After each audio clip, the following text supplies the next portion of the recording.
Hello everyone, welcome to my jewellery page on YouTube. Nice to meet you all. My name's Colette and I'm going to take you through some videos that I'll be making over every weekend. There'll be a new video being uploaded. It might be a tutorial video, so it might be a step-to-step on how to do something.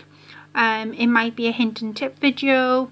But look out for the competitions. There will be competitions through these course of videos that I'll be doing.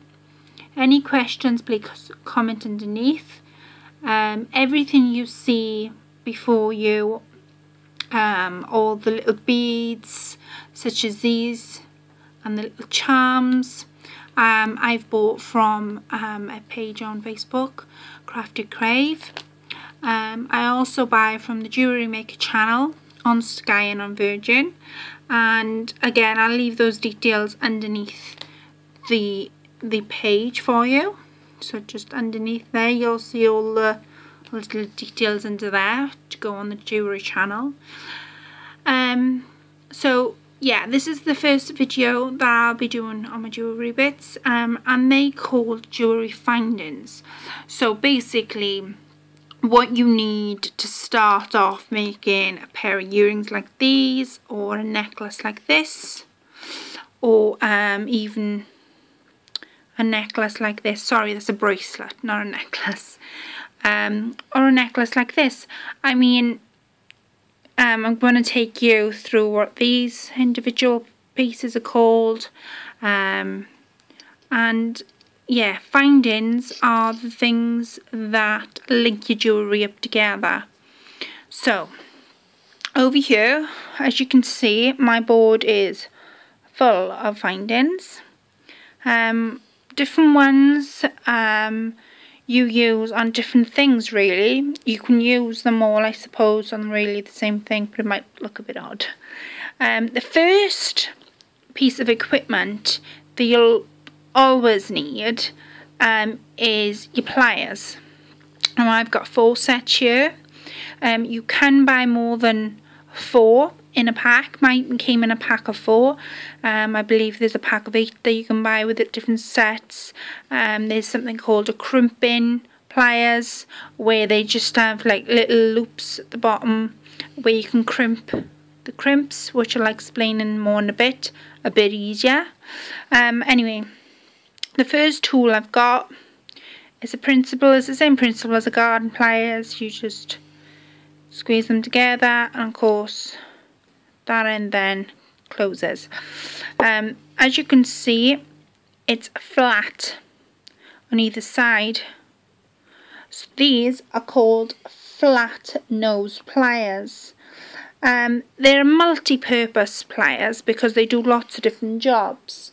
They can be used to hold jewellery steady while working to bead or flatten wire, close crimps, or they can just be used on different segments you're working on. I suppose if you're using cord, and to make different things with cord, you could hold the cord with them. They are a good set of pliers to be used in jewellery making, and I suggest if you're starting out, you'd need a set of flat nose.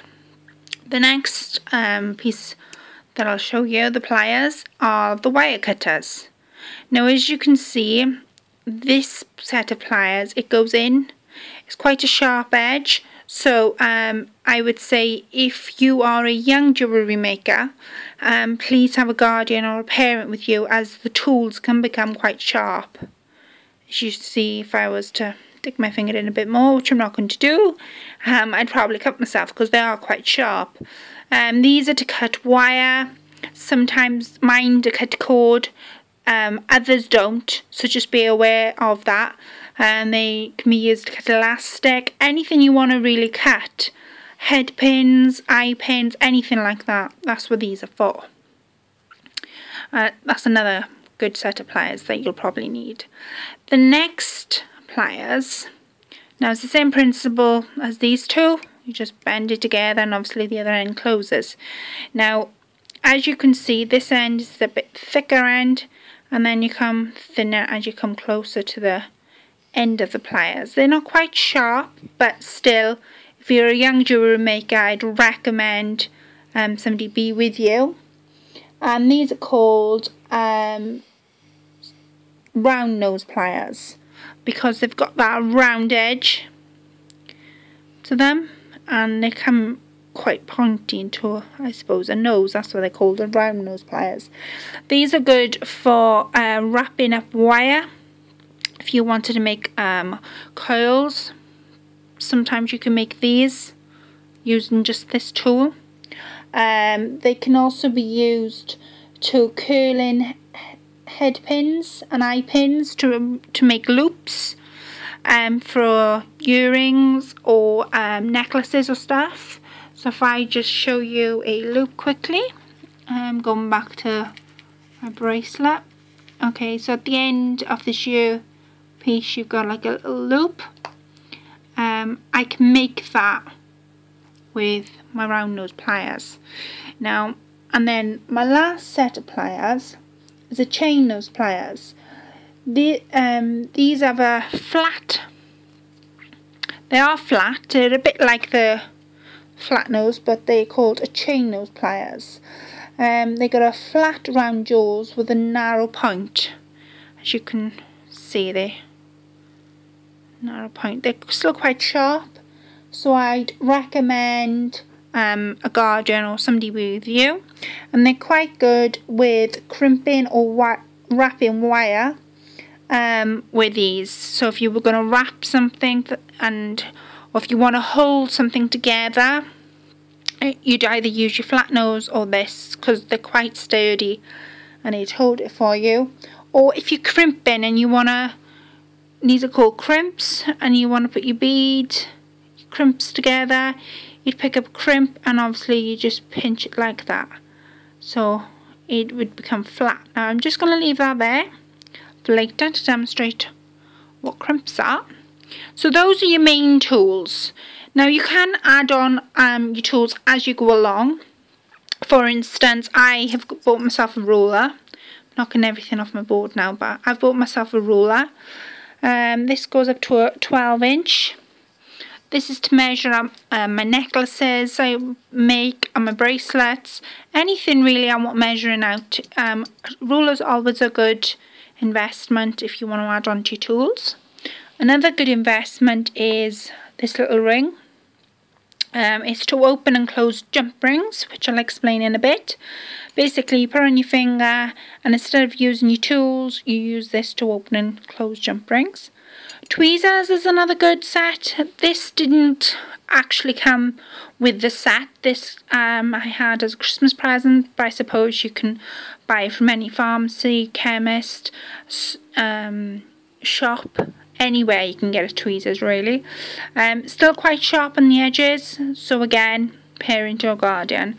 And basically they're really good just for picking up small objects. So I'm going to pick up the crimp that I put together and see how easy that is just to pick up and hold. So that's it's for delicate stuff that I use my tweezers for. And then this last one that did came with my my tools is a bead scoop. It scoops up all my beads. So for instance, I've got beads here and I want them scooped up, and they just scoop up really easily. So yeah, so those are your tools you can add on. Don't necessarily have to get them if you're just starting out, but they are really good tools to add on. These little things that you can see in front of you I will go through in a bit. So, jump rings. Now, there are different size jump rings you can get.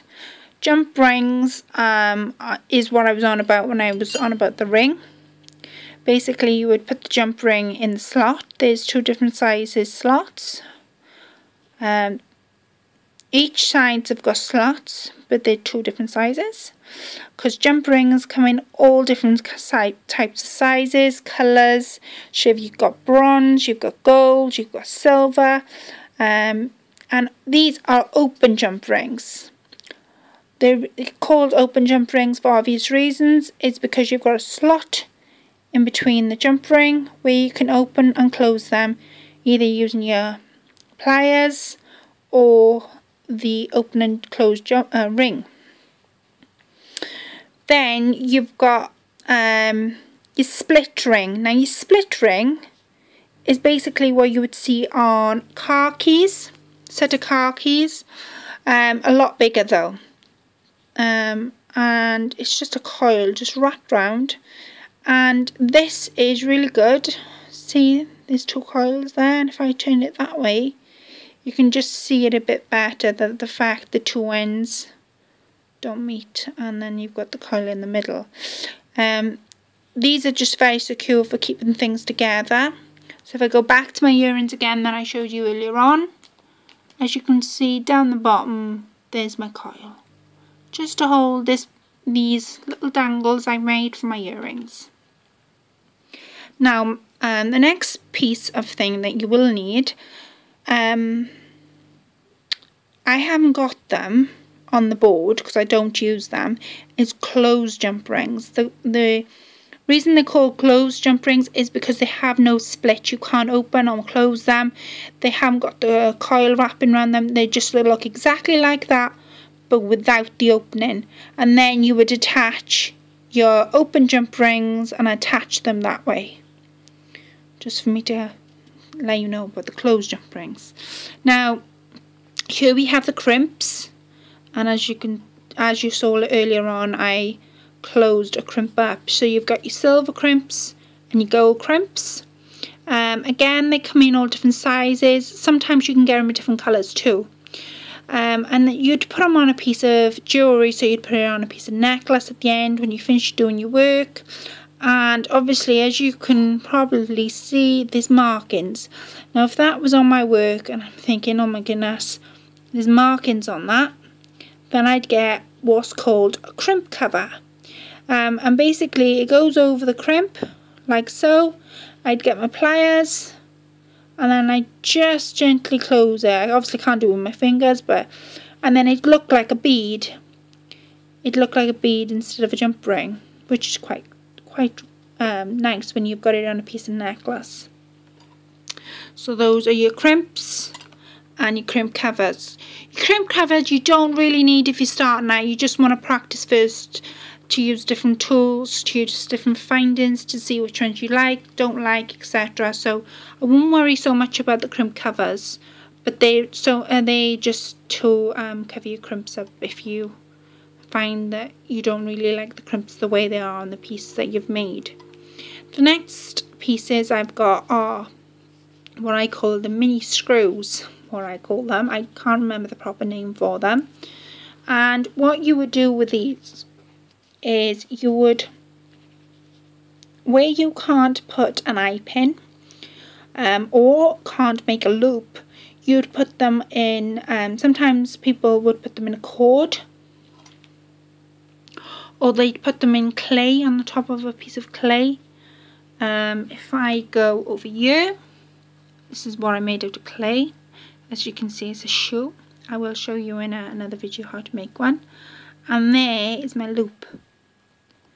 Now, because this was it's quite big, I used an eye pin, which I'll show you in a bit. But you could use, and you do it before you cook it in the oven with clay. This is Polymaker clay.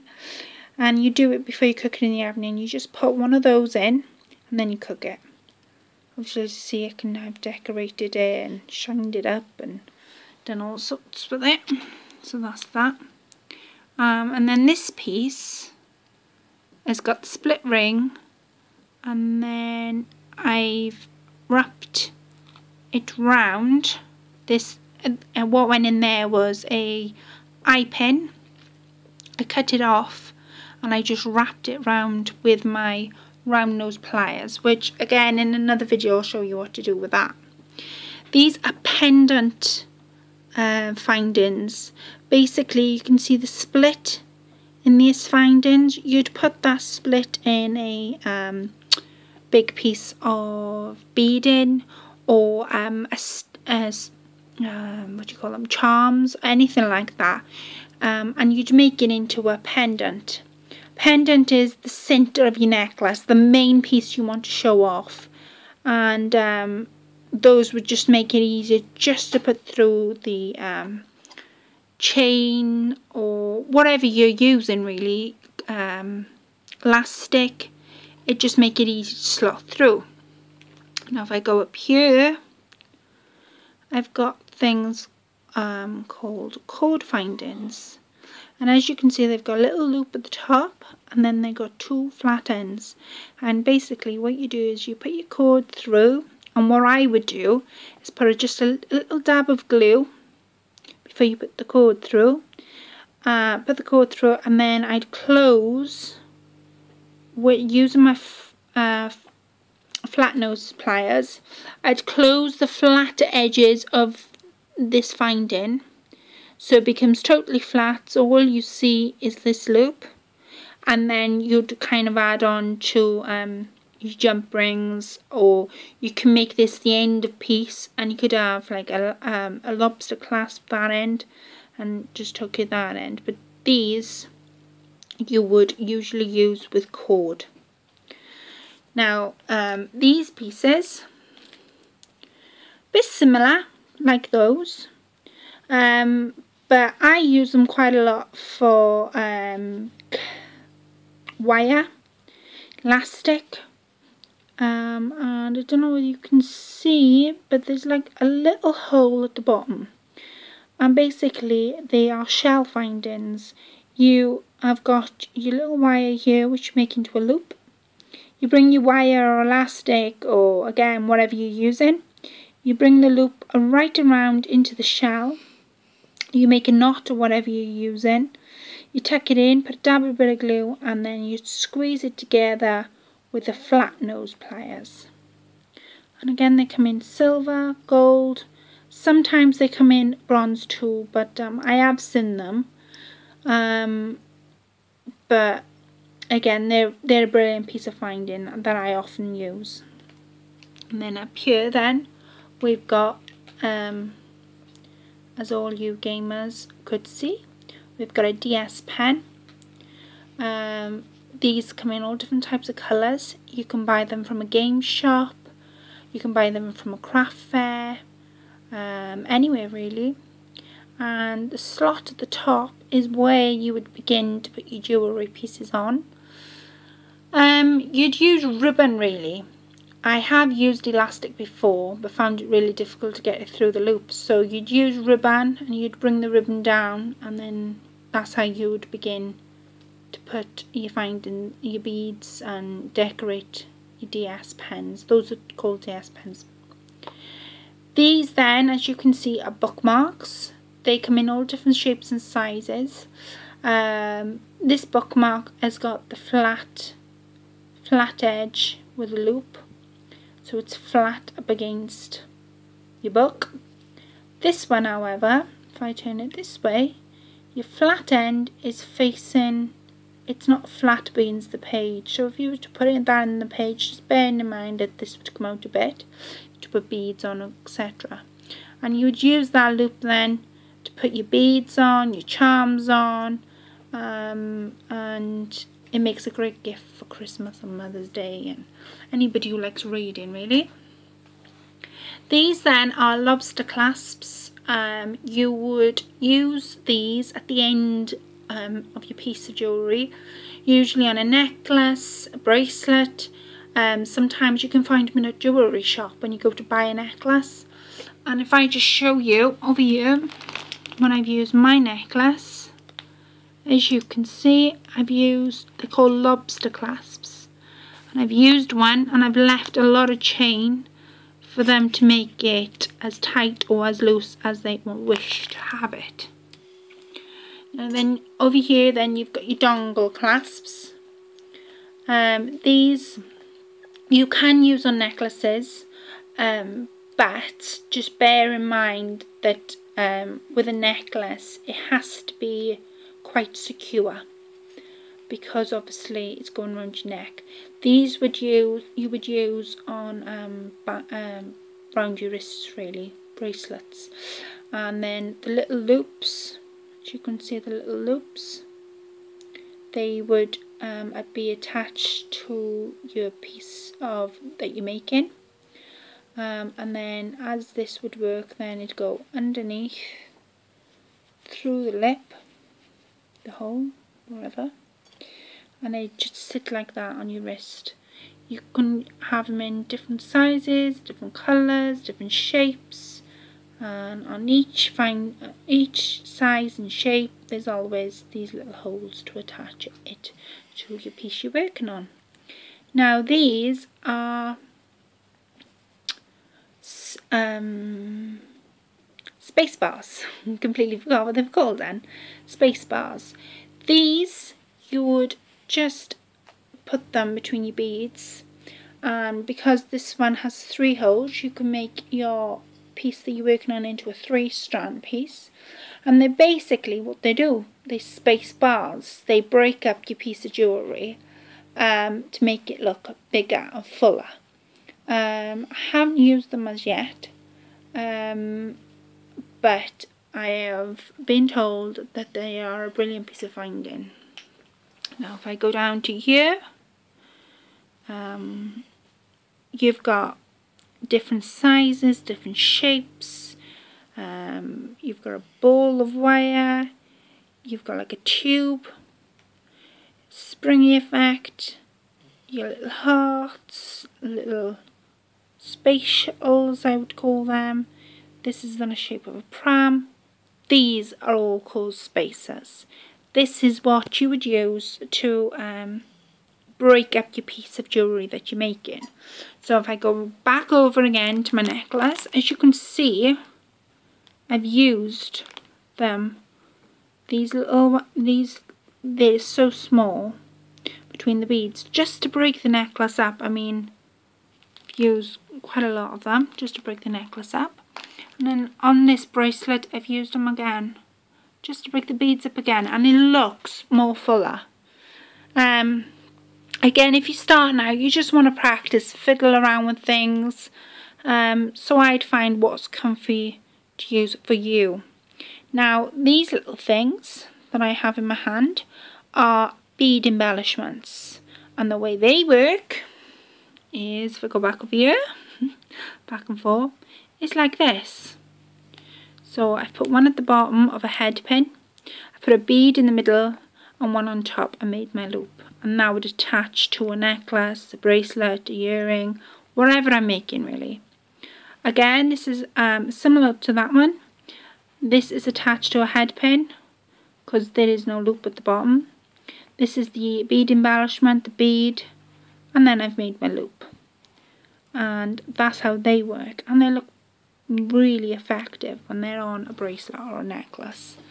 So that's what they look like without you putting the bead on. So if I just take that up there, because we've done spacers. So these are head pins. These are what I was talking about earlier.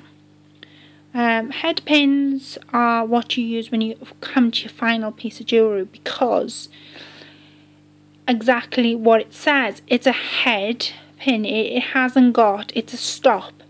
So it hasn't got that join where you can link on and link on and link on. So I'd put, if I was to put the bead embellishment on, which I'm going to try and do, to just show you.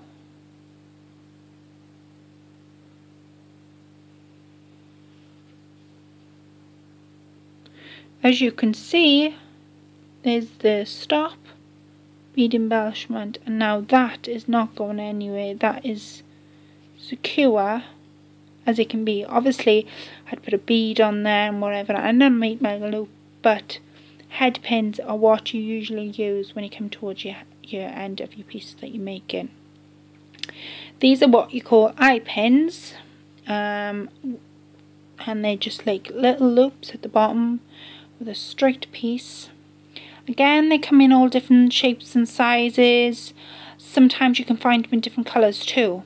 And these are what you would, these are kind of the links. So you would put your beads on, possibly make another loop, and then you can add on and add on and add on. I haven't, oh yes I have. So with these earrings, this was made with an eye pin. As you can probably see, there's a loop there and a loop there. So what I've done, I've put my beads on with the spacer in the middle loop at the bottom, and put my charm on. And there's my ear embellishment there. They came as they were. I didn't add the diamond D, they came as they were. So those are your eye pins, those are what you're looking for. Then you got your mobile charms, and obviously everybody knows what mobile charms are. They go through the little loop that you've got on your mobile phone, and your little hole at the bottom is what you would put what you would start to put your embellishments on, your beads on, your charms on, etc. The only thing I'd say is, a little tip for you, don't make it too heavy, because if you make it too heavy for a mobile charm, they tend to fall off, or the ribbon snaps, or it doesn't last for very long if you make it as heavy as can be. Now these are the ear wires that you will need to make your earrings. First of all, I'll explain that these ones that have got the flat edge are what you call sterling silver. And for anybody who can't wear earrings from Claire's Accessories, or a place where they sell jewellery but not in a jewellery shop, because they irritate their ears, sterling silver would be the ones that you would use. And I haven't made a set to show you, but those are what you would use. This is how you would start your earring off. Obviously this piece would go through your ear, and then you'd dandle it down. They come in different colours. They tend to. And then these are your loops at the end. You could attach that to there and bring it down. These are the big loops that you often see, and you attach that to there and you bring it down, and you can put beads on you, etc., and just make your own up. These ones, however, are for somebody who hasn't got their ears pierced, and they're a pinch earring. You've got the hole at the bottom where you'd add your embellishments, your beads, your charms, whatever you wanted to put on the earring basically. This would be the front of the ear. And then that striped bit at the back would be at the back of your ear, because it just gives it that bit of support. So those basically are your findings, your main findings. To move over, obviously I've showed you the necklace, I've showed you how the bead embellishment works, the earrings I've made, the pottery that I made earlier, the bracelet and the earrings. Now I'm going to show you what type of materials can be used when you're working with jewellery. So you've got your cord. Now cord, as you can see, comes in all different colours, does come in all different kinds of thicknesses too. You can use clay. Now this is oven baked clay, polymaker clay, and this comes in all different colours. You can use wire. Wire is a good source of thing to use.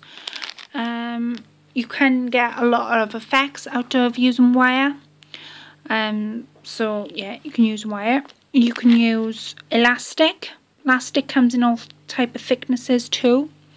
This thickness I like because it's quite strong and sturdy and nothing's coming off that. And then obviously you can use your chains. Now your chains come in all different kinds of colours, sizes. I mean, you can just go on for chains, on and on and on. But if you research into chains, you won't find one size, you'll find plenty. Now to finish your work off, there are many type of things that you can buy. Now the main thing, if you start now and you just want to brush up and make it shiny, would be a toothbrush. Now this one is dirty, not because I've brushed my teeth, it's because I've been using it on jewellery. And you just softly brush, and then you'd get that shine effect. But a toothbrush, a cheap toothbrush, doesn't cost that much, and it just gives you that shine effect. What I've got is a fine shine stick. The blue side is the polishing, so it cleans, and then the other side of it buffs my piece of jewellery that I'm making. I've got a friend over in America, and she was kind enough to go into the jewelry shop over there, so I had mine from America, but they do them over here. I've seen them in this country. You've just got to look for them. They're a jewellery polishing baron. Just says it there. I might be pronouncing that wrong. And that's what they're called. So if you was to look for them, you just want to buff your jewellery up. That's a good thing to have as well. This is for when you're using clay, really. You've got a soft sandpaper and you've just got a hard. You use them in water, these sandpapers that I have. Again, it's a different video altogether, and you just get the sharp edges off with the sandpapers. Then to end your clay finishing, I've got a gloss glaze. You can get another glaze, but I tend to use gloss because it gives that shine effect as the shoe has got. So I use my gloss. And then last of all, by no means least, is my glue. This is called the Beading Supplies UK glue. I think I had mine off eBay, to be honest. But I know you can buy them in any craft fair or any craft shop that you wanted to go in. They would sell the jewellery. So I've hoped you've enjoyed your findings video and found it really useful. The tip, I'm not going to give a tip this week. I'm going to give you a bit of a challenge. You might want to say it's a competition. So the competition I'm going to do this week is I want you to make a piece of jewellery. So we're going into March now. It's coming at the end of the month, and the colour for March is like a purpley kind of colour. It's called, if I'm not pronouncing it right, AMTHYST. And it's got like different shades of purple. So my challenge is use any findings I've gone through. So you can use spacers, jump rings, you can use your bead coverings, any things, or you can just make a bookmark even. But it's got to be different shades of purple. That's the only rule. Different shades of purple. And what are we on? The competition